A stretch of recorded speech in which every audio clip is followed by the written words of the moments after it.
Hey everyone, it's Blake. Welcome in to episode number 11 of our Exploring the CVerse series in TEW 2020. This is a look at New York City Wrestling, NYCW.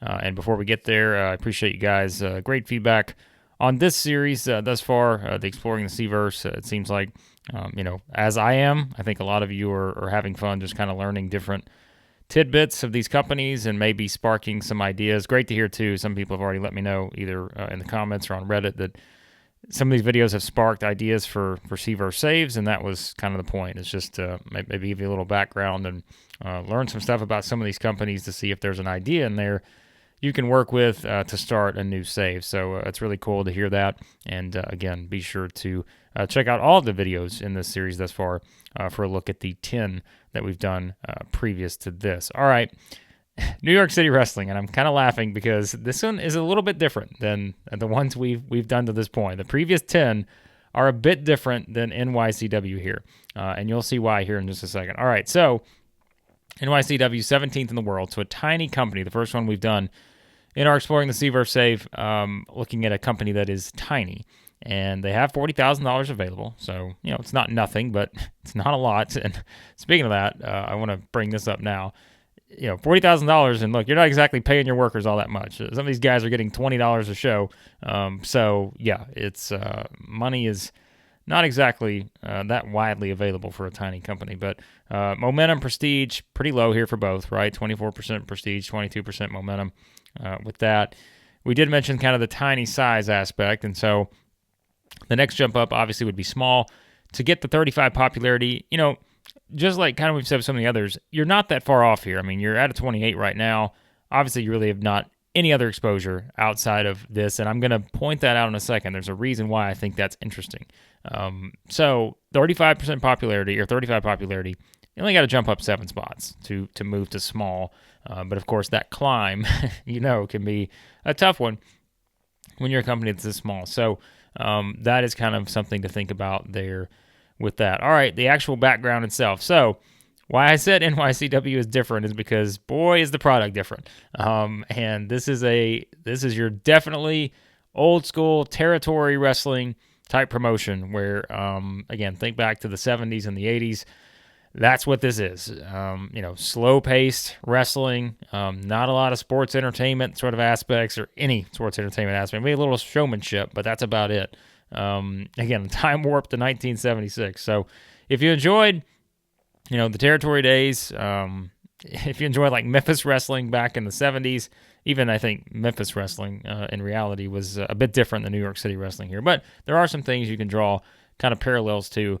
But, so you kind of look at it, they've essentially stayed the course, okay? New York City wrestling throughout all the time. We talk about product changes, companies, scandals, all this other stuff, and some of the others we talked about. NYCW is essentially the same. Like, there's not a lot other than the Stomper retiring and Larry Vesey taking over as the owner and the successor. So they are staying the course. Again, old school wrestling. And so if you are someone that enjoys that, which for me, like I bounce back and forth. Sometimes I'm like, oh yeah, I'm all in on kind of what's, sort of the modern era and everything, but I enjoy my old school type wrestling too, back in the day where everything was real, right? That can be something you can lean into with New York City wrestling that is different than a lot of the other companies. Something else I like about this is maybe the idea for a New York City wrestling save is to basically chuck it all out the window and say, hey, we're going to, maybe try this from like a Vince McMahon standpoint. New York City wrestling, huge. I mean, New York, huge place, right? Like huge location. Geographically, it's a big city. I mean, think about just the geographical nature of it. Maybe it's no longer just New York City wrestling, the old school territory in New York City. Maybe all of a sudden your quest is we're New York City wrestling. Like we're, huge city. We're going to take this thing and essentially become the next WWE. Like you can change the product. You can do all that stuff. Like that's something that I think is interesting to think about in terms of a save idea. Maybe you start as the owner and maybe you just decide this is not working. It's, in game, it's 2020. We are scrapping all of this and we are starting from scratch from New York City wrestling. We're moving away from the old school. let's jump into the new school and let's get this thing, to the biggest company in the world somehow. I think that's a fun idea you can work with if you want to try that route. Basically you can either embrace the old school aspect or you can create kind of a new narrative and a new direction moving forward for this company. So that's at least gives you a little flexibility there if you want to try either of those. All right, I did mention too, an emphasis on tag team wrestling. So that's something else that adds a different wrinkle to it as well. All right, product, like I said, when your product name is Pro Wrestling from 1976, that tells you all you need to know. But it is, sort of the golden age era of wrestling, legit action, legit matches, kayfabe in full effect. But as you can see, you can add a little showmanship, a little entertainment, just kind of using more of the, I guess for a lack of a better term, the the Ric Flair-esque type wrestlers, people who can wrestle but also have the charisma and those kind of things that they can sort of use. So that's something to think about. Match focus is important there because it is main event spotlight to start off with. Remember, you can always change this stuff. I'm just giving you guys a starting point if you want to, kind of have built-in rules and all that. So main event is clearly, people are paying their money to see the main event, and so it better be good. That's essentially what that is. Of course, a strict face-heel divide. You're using pro wrestling from basically the 70s, so you're going to have kayfabe in effect, heels versus faces. That's how it works. Events are pretty much going to be all matches. Maybe you throw an interview on there somewhere, a big angle after, a show closing angle between two of your top stars or something, but it's all matches. The stories are told through the matches, and competition basically is what it's about. And all the stuff here is pretty much what you'd expect, just given that fact that everything is pretty, basic in terms of the old school aspect of it. So, anyways, on to the event schedule. Normal event schedule here for a tiny company. You've got your usual monthly events here, and I mean, there's not a lot that stands out with this. Let's be honest. It is a tiny company, and I know this one does not sound as intriguing, but I will circle back around in a minute to why, if you wanted to kind of look at it from an opposite standpoint, it may be one of the more intriguing ones in the game because of starting anew, as I mentioned a minute ago. But normal event schedule, I think you could have some fun with kind of the themes here. The King of New York, that's, I don't know, like come up with something for that. You've got like gang wars, firefight. I don't think Firefight's going to be like Inferno matches or anything. I doubt that was happening in 1976, but that, again, you can come up with some fun stuff. Titans of Wrestling, Cage Clash. I mean, that kind of speaks for itself, right?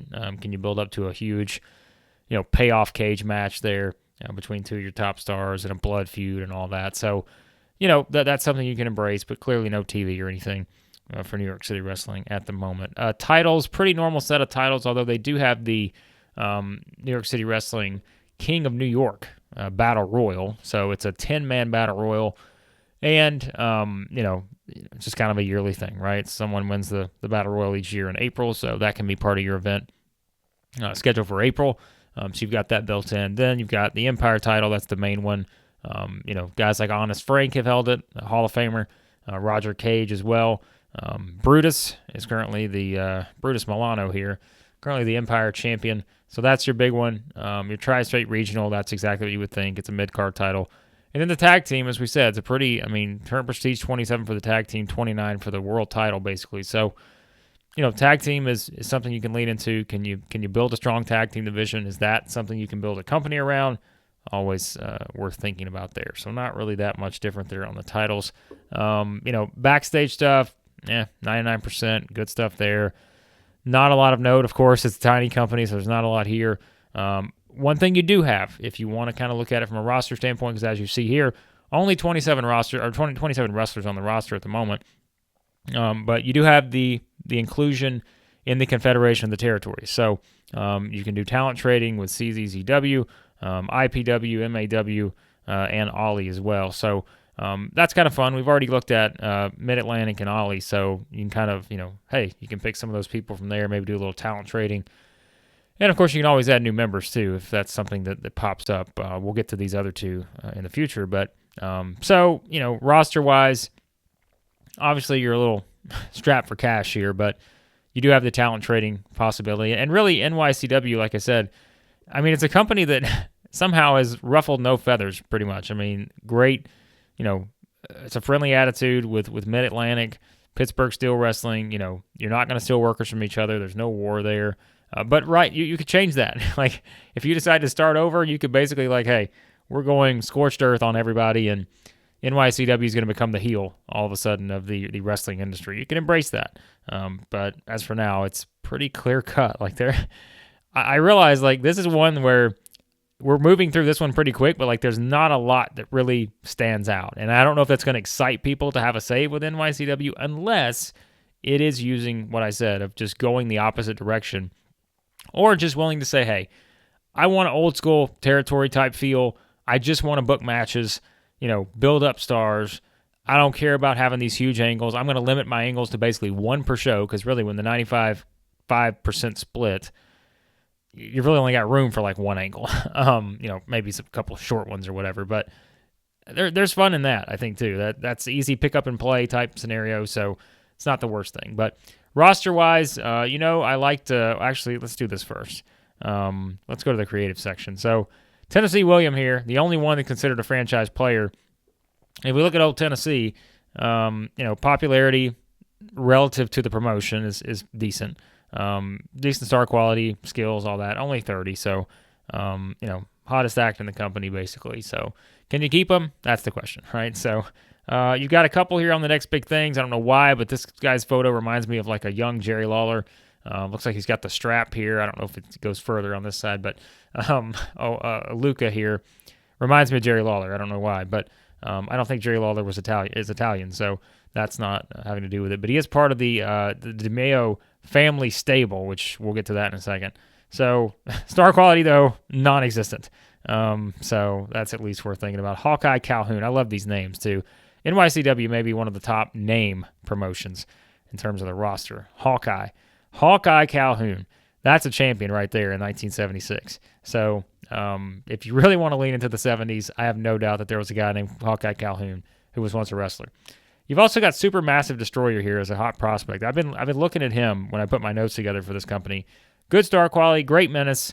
The skills are not there, but he's a project. I mean, the guy's 6'10", 375 pounds. So Supermassive Destroyer, if you really want to lean into the old school nature of it, this guy could be on a 10-year winning streak. This guy could just maybe not lose for 10 years, become one of the hottest, stars in the world. And then, your company's going to be in great shape. Although I think that may be hard to do to get him to that 10-year mark and keep him. But 20 years old, I mean, again, let's reiterate that. 20 years old, 6'10", 375. There's something to work with there. May not be, putting on 5-star classics, but there's something you can work with a 6'10", 375. Lineup there. So you do have, again, some interesting choices here for the hot prospects. Sal DeMeo here. Again, he's the leader of the family, and we'll talk about them in a second in the stables. But someone else you can kind of lean. We got some good stats. So, and again, young, 23 years old, looks a lot older than that in this picture. So, clearly the lifestyle of the family is getting to Sal here. But so you've got the hot prospects and all that. And, elsewhere on the roster, again, I like to kind of filter it by star quality. If we start high, which I like to start high on that, there's not a lot because, Ernie here is the color commentator. He doesn't count. Freedom Eagle, 27, got some good star quality, good in-ring stuff. So that's something you can have as sort of a baby face here using the Patriot gimmick. So really leaning into that old school nature. Howling Mad Mort. Now that's a name. One half of the tag team champions. So again, tag team wrestling you can really kind of lead into. And he's got some good stats when you look at it. 79 star quality. That may be the highest in the company. Pretty decent stuff here in terms of the brawling, the power skills, all that. So, again, tag teams you can definitely lean into. Richie Riggins here, 28, good star quality. Got to improve on some of this stuff, but, kind of a Rick Rude callback, if you will, using the body gimmick here, or Jesse Ventura, whichever one you want to use. And then Supermassive Destroyer, as we said, the 20-year-old beast that, hey, if you're just looking to come up with some ideas for saves and storylines, I can already tell you right now, Supermassive Destroyer will be on every card that I would book for NYCW, and he's going to squash people for about 2 years. And then, eventually we're going to build him up for a huge world title shot, or whatever our championship is. So I can just tell you that's coming right now for the 20-year-old Supermassive Destroyer. If I were to play a save with NYCW, that guy's getting a title shot in about 3 years or so, and he's going to be undefeated at that point. So, all right, that's star quality. Again, that's, we like to filter these, but let's be honest, these are not, when it's a company this tiny, you're not really seeing a whole lot. But if you do look at it, we filtered the under 30 kind of aspect here. I mean, really, I'd say half your roster is kind of under 30. So that's something you can think about too. But as always, it's how many guys can you keep, all that kind of stuff. So, again, Brutus is the champion right now. So 30 years old, all those things. It's just who can you keep, and that's always the question. But remember, you do have the luxury of having that Confederation of the Territories tie in and being able to trade talent and all that stuff. So that can help with a company like this. All right, so that's about it on New York City Wrestling. Again, the stables, I talked about the DeMeo family here.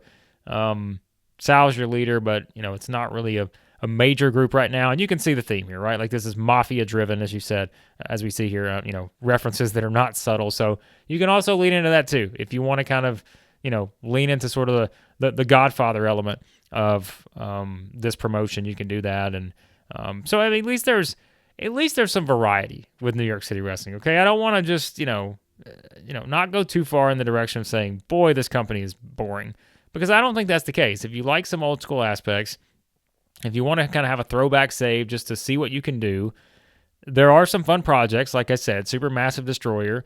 You've got the, basically a stable of the Godfather here, so you can play around with that. The tag team division, you've got some interesting tag teams. You got Brooklyn's Finest. You got Freedom Eagle and Hawkeye Calhoun here. You got these guys that just, White Horse Whitaker and Howlin' Mad Mort, which again, that's one of the best tag team duos I've ever seen. So you've got some tag teams here that you can work with. The LA Stars, all these. So maybe you emphasize tag team wrestling. Maybe you go all in on tag team wrestling. Maybe that becomes NYCW. Or maybe you stick to the old school and try to do it the way that it's been done and see how far you can get. Or maybe you decide to scrap it all and to say, hey, this is New York City, and, huge city. We're going to build this up as one of the biggest promotions in the world. We're scrapping everything. Adios, Larry Vesey. New owner is me, and we're going to do our own thing with NYCW and see what happens. So at least you have that going for you. And like I said, you can make the jump up fairly soon to small, so it's a tiny part of the puzzle, but at least you can have some positive momentum early on. I think that's important for these kind of saves. So there you go, NYCW in the books, and let me know what you think. If you played with them before, again, this is a very long-running company in the TEW world, so maybe you played with them in the past. I forgot to mention, too, before, we can't discuss them without discussing Steve Flash. I know he's a road agent now, but Steve Flash, an all-timer in the TEW CVerse world. Props to him. He's 53. Steve has put in his work. The workhorse is what I like to call him. So there you go. Again, leave your comments, tips, anything on NYCW, what you think. I don't think this is going to be that appealing to everyone, but if you're looking for change the narrative a bit or just want to lean into the old school, this is the company for you, because there's plenty of that here in NYCW. So appreciate the great feedback as always. Be sure to like, share, subscribe, all that good stuff. And as you can tell, trying to pump out more videos more frequently for you guys. So hopefully you're enjoying that.